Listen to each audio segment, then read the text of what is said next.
कि हम आपातकाल के जो 50 साल हुए हैं पूरे, उस पे जो स्मरण है वो ले रहे हैं। हमने दो एडवोकेट्स जो कि सीनियर एडवोकेट हैं, एडवोकेट ऋषभ जी जैन जो आपातकाल के दौरान अरेस्ट हुए, उनके पिताजी भी अरेस्ट हुए, शांतिलाल जी चकलोत साहब जो कि विधानसभा अध्यक्ष भी रहे, उनके संस्मरण सुने। और अब हमारे साथ हैं सिंघवी साहब। सिंघवी साहब, आपातकाल के दौरान आप अंदर अरेस्ट है जी। सुबीराज जी सिंघवी साहब, तो ये बताएं कि आप कब अरेस्ट हुए और क्यों आपको अरेस्ट किया गया? जिस समय आपातकाल लगा उस समय राष्ट्रीय श्रम संघ का मैं जिला कार्यवाह के नाते दायित्व था और उस समय नगर के सारे कॉलेज, हॉस्टल और स्कूल में जानकारी के बंडल पहुंचाना और बैठ के लेने का जिम्मा मेरे जिम्मे था। प्रथम गिरफ्तारी जहां तक मुझे ध्यान है कि 26 तारीख के दिन 25 को आपातकाल लागू हुआ, 26 तारीख को जनसंघ कार्यालय में मैं था। वहां पर कौशल किशोरी जैन को 7-8 पुलिस वाले एक जीप लेकर आए जिसमें गोविंद सिंह जी हेड कांस्टेबल, नारायण सिंह जी थानेदार साहब और अन्य पुलिस वाले थे। उन्होंने जबरदस्ती कौशल जी को पकड़कर जीप में बिठाना चाहा कि हम गिरफ्तार करने आए हैं। कौशल जी ने कहा कि आपका वारंट दिखाओ। उन्होंने कहा आपातकाल लग चुका है, कोई वारंट की जरूरत नहीं है। और हमने बीच बचाव का प्रयत्न भी किया, धक्का मुक्की भी हुई, लेकिन अंत में उनको तोप कर घसीट कर जीप में डालकर लेकर चले गए। उसके पश्चात हम कुछ लोग ऐसे थे जिनको यह बताया गया था कि आपको किसी भी कीमत पर गिरफ्तार नहीं होना है। तो उन दिनों में वो कौन कौन से लोग थे जिनको गिरफ्तार नहीं होना था, रणनीति का हिस्सा थे? जिनमें एक, जहां तक मैं समझता हूं कि नगर के अपने मतलब जो संघ के सक्रिय कार्यकर्ता थे जिनके जिम्मेदारी थी, जिसमें खास करके एक लक्ष्मी नारायण जी जो थे, जो चिंगारी निकालने का काम करते थे। उनके वहां अलग अलग स्थान पर साइक्लोस्टाइल मशीन भी रखी हुई थी। लक्ष्मी नारायण जी है, एक मोहन जी है और ऐसे अनेक कार्यकर्ता जो संघ के प्रचारक थे, वो सब एक तरह से अंडरग्राउंड हो गए थे और वो निर्देश देते थे, उसी अनुसार हम काम कर रहे थे। और उस समय मैं भी, मेरे घर 2-3 बार पुलिस वाले आए।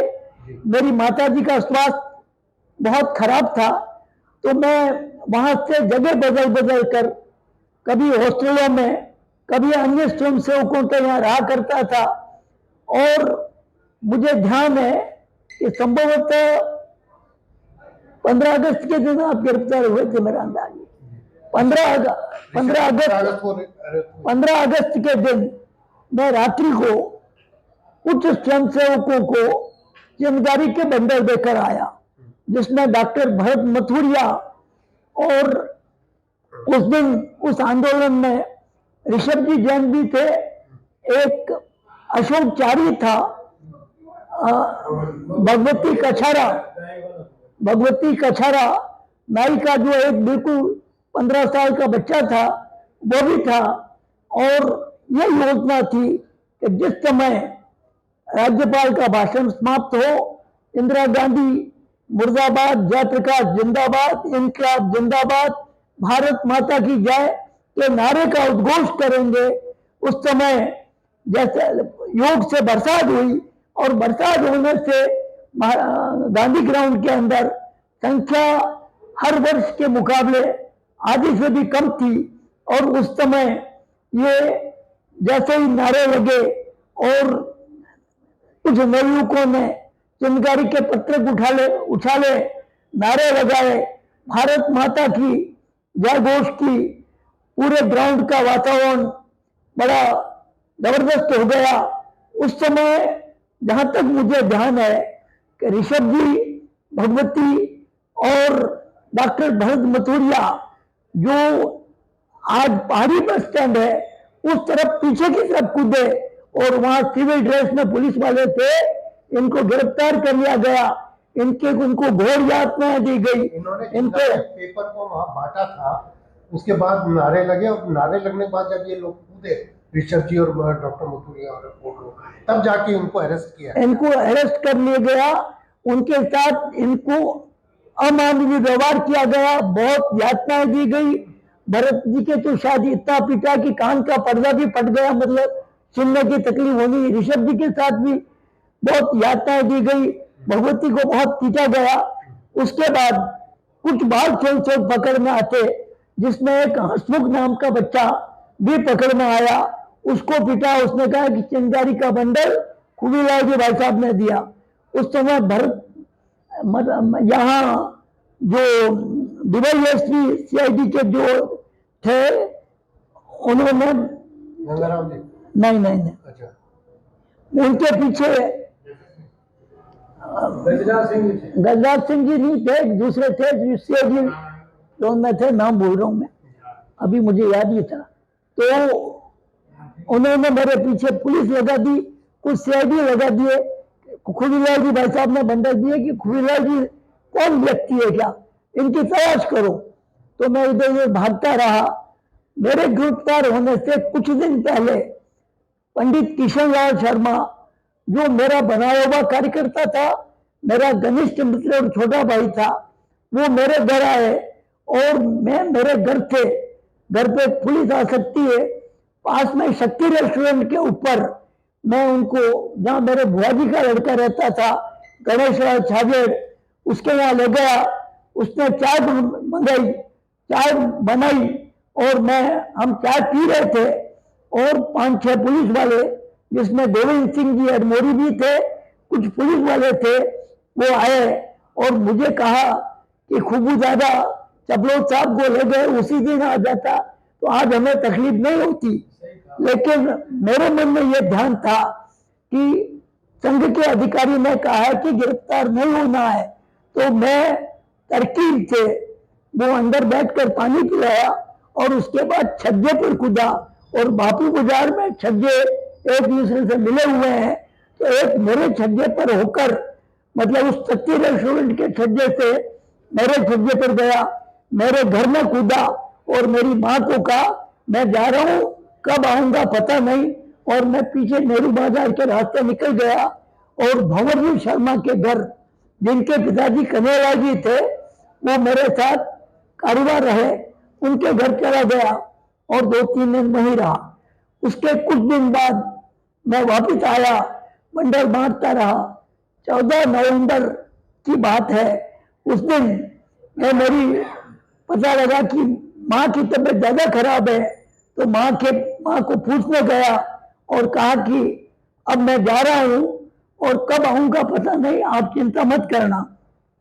ये कहकर जैसे ही नीचे उतरा तो मेरा किराएदार वरुण सिंधी था, उसने कहा वकील साहब कॉफी पी कर जाओ।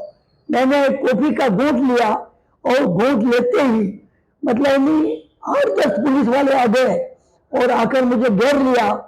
तो मैं, वो कॉफी इनफॉर्मल की थी क्या, किसी ने सूचित किया हुआ था क्या पुलिस को? पुलिस एकदम अचानक कैसे आ गई, कोई क्या कोई सूचना तो किया था, लेकिन नाम नहीं लूंगा मैं। अच्छा, क्योंकि हमारा वकील साथी था वो, क्या अच्छा, ठीक है ना, जी जी वो सीआईडी विभाग में थे उस समय। जी और गुलाब जी के लिए भी उन्होंने बताया, मेरे लिए भी बताया और कई लोगों के लिए बताया। जी। उसके बाद वो कॉफी वहीं छोड़कर मुझे पकड़ कर ले गए, जीप में डाला और वहां पर केस बनाया कि ये बैंक किराए पर झंडा लगाकर भाषण दे। अरेस्ट तारीख 14/11/2075, 11 नवंबर के दिन 1975 और 15 को मुझे 14 के दिन फाइल बनाई गई। एक मुस्लिम शानदार अमीनुल्लाह था, उन्होंने शुरू में तो मेरे साथ भी थोड़ी बहुत मारपीट की और उसके बाद वो नारायण सिंह जी सीआई आए, गोविंद सिंह जी आए, वो मुझे जानते थे उन्होंने कहा कि वकील साहब को बैरक में बंद मत करना, ये 100 रुपए लो और संतोष दाल बाटी से खाना खिलाना इनको, और सीआई साहब का कमरा खाली पड़ा है, वहां 16 देना रात को हो जाए। केस बनाया तो चिंगारी, एक साइक्लोस्टाइल मशीन थाने में थी, उससे कुछ चिंगारी के पेपर निकाले उन्होंने। एक दूसरा अखबार था मामा जी का संदेशा लखिया, या कोई गुजराती पेपर था, उसके भी कुछ 30-40 पत्र निकाले और उस फाइल में लगाए। ओम बना हुआ एक भगवा रंग का झंडा केसरिया वो लगाया कि ये झंडा लगाकर बैंक तिराहे पर संघ की शाखा लगा रहे थे, ये संघ के प्रचारक है, इंदिरा गांधी मुर्दाबाद, जयप्रकाश जिंदाबाद के नारे लगा रहे थे। तो उस मोमेडियन सर थानेदार जब अकेला था, उन थानेदार साहब ने कहा, वकील साहब मुझे क्षमा करना, मुझे भी खुदा के घर जाना है, मेरे बाल बच्चे हैं, आपको गिरफ्तार नहीं करूंगा तो रात शाम तक मेरी नौकरी चली जाएगी। तो मैंने कहा कि आप चिंता मत करो, आप जैसा केस बनाना है बनाकर मुझे मेरे साथियों के पास भेजो। शाम तक सारी फाइल तैयार की और मुझे पकड़कर लेकर गए और जेल में बंद कर दिया गया। जेल में जाने के बाद मेरे साथियों के पास गया तो प्रारंभ में यह स्थिति थी, ऋषभ जी, शांति जी, सारे लोग वहां पर थे, किशन जी भी थे, अन्य लोग थे वहां पर। शायद 2 रोटी गिरते थे तो रेत गिरती थी क्या, बाद में कुछ सुधार हुआ। दाल में कंकर होते थे और बैरक में जब सोते थे 2 मटके रखे जाते थे, 185 लोग अंदर थे, दो मटके में लघु शंका करते थे। जो पेशाब है सारी बैरक में बिखरता था, बदबू मारता था, खटमल खाते थे और मेरा शरीर तो ऐसा था कि रात भर मेरे को इन लोगों ने पकड़कर जो कोर्ट लगी, कोर्ट पर मजिस्ट्रेट साहब ने पेश किया कि हमारे कार्यकर्ताओं की ये गति हो जाती है, शरीर सारा फूल जाता था। और उसके बाद बाहर 2 टाट लगे हुए बोरियों के, ऐसी लैट्रिन बनी हुई थी, जिस लैट्रिन में जाना पड़ता था तो लंबी लाइन लगती थी। उसके बाद फिर भी हम हमारी मस्ती में मस्त थे और वहां पर गोला बनाकर हमारी थाली और कटोरी बजाते और गाते थे, जेलर सारी जेल में अमर करवा आया रे, मातृभूमि राम मस्ताना मेहमान आया रे के सेंटर जेल में जयप्रकाश की घोषणा इंदिरा ने दोहरी लागे रहे कि सेंटर जेल में अटल जी ने मुकारा सू दुश्मन इंदिरा की छाती तुझे रहे कि सेंटर जेल में माला साहब तपस्वी ने कैद किया रहे सेंट्रल जेल में। लेकिन उस समय शाखा लगाने का दायित्व मेरा था, सवेरे और शाम को शाखा लगाता था और जेल में शाखा लगाते थे। हाँ, दोनों समय और शाखा लगती थी और सारे कार्यक्रम होते थे। हमारे मिठालाल जी लोढ़ा भोजन प्रमुख थे, हमें प्रेम से खाना खिलाते थे। अशोक जी चरुपुरिया हमारे चाय प्रमुख थे। कई बार चपलोत्सव के बौद्धिक भी वहां पर हुए। मदन जी मुंगला जो है सुंदरकांड करवाते और अखिल रामायण पूरी संपूर्ण रामायण का, आपका गला एकदम बैठ गया, संपूर्ण रामायण का पाठ भी लगभग मैं समझता हूँ जेल में 25-30 बार हुआ। और इस प्रकार से हम बहुत मस्त थे, हमें कभी कल्पना नहीं थी कि हम छूटेंगे, लेकिन भगवान की दया से परिस्थितियां बदली और जेल के ताले टूटे, हम जेल से छूटे। और मैं छूटा, उस दिन की तारीख मुझे याद नहीं, लेकिन उस दिन 24 मार्च को छूटे। मैं गुलाब जी से 10-15 दिन पहले छूटा, बाद में छूटा। अच्छा। गुलाब जी साइकिल लेकर मेरे को एक माला उदयपुर की तरफ से आए, लेडीज साइकिल थी, फट माला पहनाई और टैंकरी की तरफ क्यों वापस गिरफ्तारी का खतरा था। 5-6 बच्चे आए, वो मुझे लेने के लिए आए थे, तो वो मुझे रास्ते में हमने फोटो खिंचाया। ये फोटो आप देख सकते हो मेरे पास है, ये उस दिन का फोटो है डॉक्टर। फोटो 1977 का ये फोटो है, जिसमें ये 5-6 जने हैं जो जेल से छूटने के बाद। नहीं, मैं छूटा, आप मुझे लेने आए आपको रिसीव करने आए थे ये यहाँ। बाकी तो डर था कौन आप। छोटे हैं, और उनका ये उस समय का फोटो है, ये वाला फोटो दाढ़ी वाला। जी।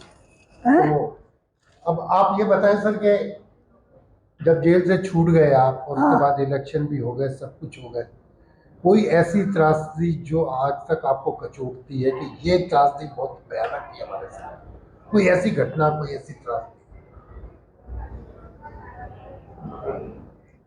उस समय की त्रासदी, जैसे ही मैं जेल में गया उसके 1 सप्ताह बाद मेरी बच्ची का जन्म हुआ, और जिसका नाम प्रीति था, लेकिन सब साथियों ने कहा कि राजलक्ष्मी आई है, तो उसका नाम राजलक्ष्मी हो गया।